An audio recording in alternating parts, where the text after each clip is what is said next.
Hi guys, I'm gonna show you how to cook cassava. I'm not gonna show you how to cook cassava because most of us we know how to cook cassava leaves. This is fresh cassava leaves, but in the contrary, I'm gonna show you how to cook dry cassava leaves. Oh yes, this is nothing else than just dry cassava leaves. This is fresh cassava leaves, and that one is dry cassava leaves from Africa. The benefit of a dry cassava leaves is you don't need a fridge or a freezer to conserve it. You can keep it in room temperature and it can last months, even years. Yes, whereas fresh cassava leaves, you need a fridge or a freezer to conserve it. And if there is no electricity, there is no freezer, your cassava leaves is gone. But whereas the dry cassava leaves, it can last months, even years in room temperature. Yeah, and the way you cook it, you soak it in hot water for a couple of minutes, then you drain the water out and rinse it in clean water and cook it the way you cook your cassava leaves.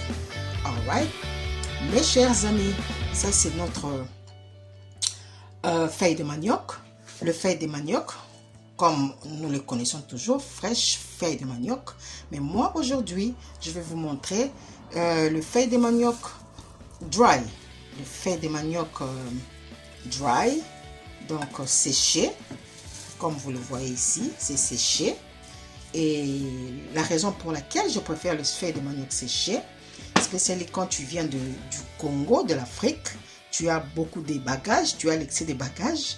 Au lieu de mettre ta glacière avec du pondu et tu n'as plus de kilos, je sèche mes feuilles de manioc et j'ai plus de place. Ça ne pèse rien du tout, ça pèse rien du tout. Tu as plus de place dans la glacière pour mettre beaucoup de nourriture. Et ça, c'est le feuille de manioc séché. Tu peux le conserver, tu n'as pas besoin du frigo ou du congélateur pour le mettre. Et ça peut rester dans ta cuisine, dans ton balcon, dans ton garage, là où c'est propre. Tu gardes ça, ça reste là, ça peut rester des mois, des années. Ça ne va pas pourrir, ça ne va pas s'abîmer. Et là, avant de préparer ça, je mets ça dans de l'eau chaude.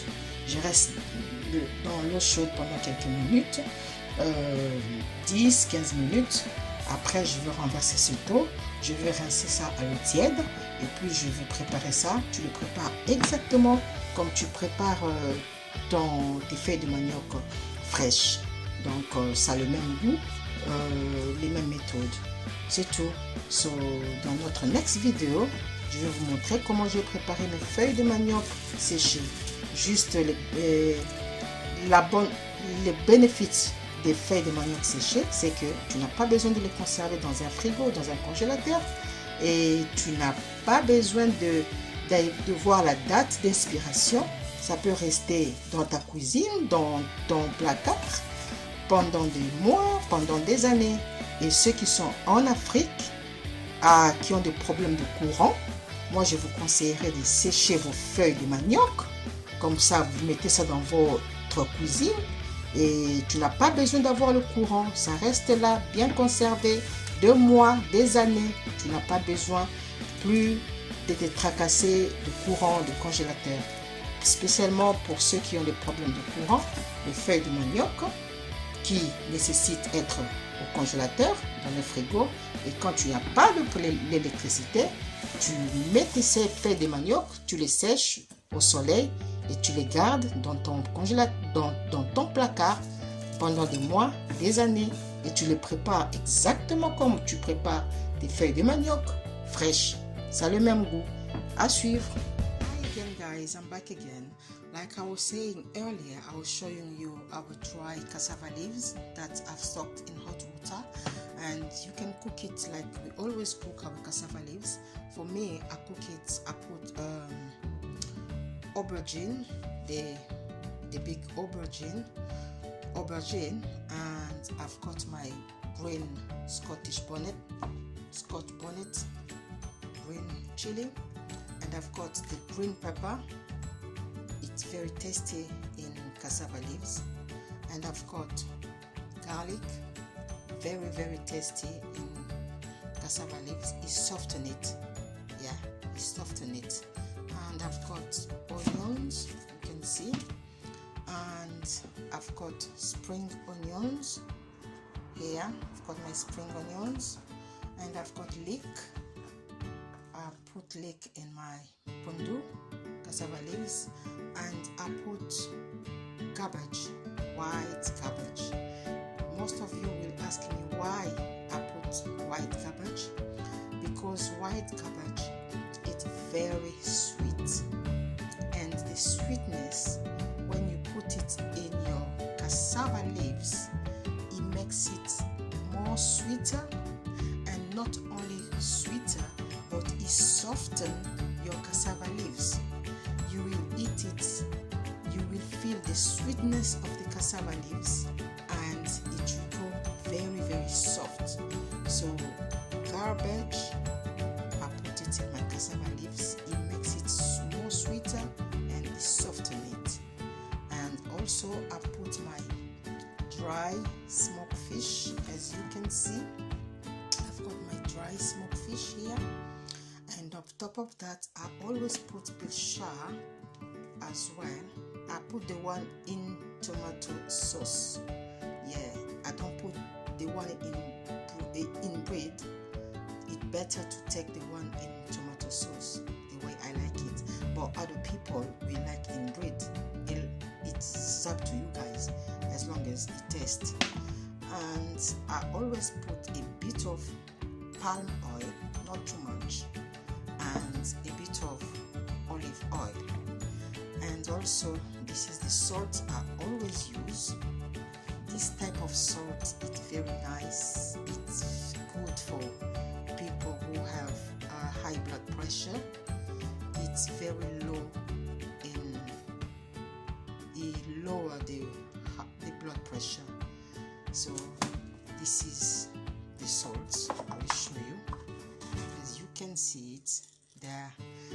Yeah, the reason why I use this salt instead of powder salt, the powder salt is got more chemical in it, whereas this one is got less chemical, and it's very good for people with blood pressure. This is the type of salt I use. So in our next video, I will show you the process of how we're gonna cook our dry cassava leaves. Oui mes chéris, comme je vous avais dit, ça c'est mes feuilles de manioc que j'avais mis déjà dans l'eau, les feuilles de manioc séchées qui est dans l'eau. Je veux, comme je l'avais dit, je veux rincer ça, renverser de l'eau, rincer avec de l'eau propre et le mettre dans la marmite. Et après, je vais mettre mes épices, comme on met toujours. Je mets toujours le chou. Pourquoi je mets le chou? Parce que le chou, ça donne encore le sucre, un peu de saveur dans le pundu, et puis dans le cassava leaves. Et puis ça le rend un peu soft, donc ça les rend tendres. C'est très bon dans le pundu. Et là, je mets, comme vous avez vu, le poireau, et je mets aussi les ciboules, et je mets le poivron vert, c'est très bon pour le pundu, et je mets les piments verts, je mets l'ail, et comme vous voyez l'ail, et je mets les oignons, et dans mon pundu je mets un peu d'huile de palme. L'huile de palme, ça donne de la saveur du pays dans le pundu, et puis je mets un peu d'huile d'olive, et je mets mon aubergine, comme là. Après, je vais mettre mon poisson fumé, c'est là. Et après, je vais mettre mes pilchards, toujours, c'est là. Et j'utilise souvent le sel ici, au lieu d'utiliser le sel en poussière, parce que le sel en poussière, c'est mélangé avec trop de produits chimiques. Et moi, je préfère utiliser le sel ici. C'est très bon parce que c'est bon pour les gens qui ont la tension. Ça, c'est très bon pour eux.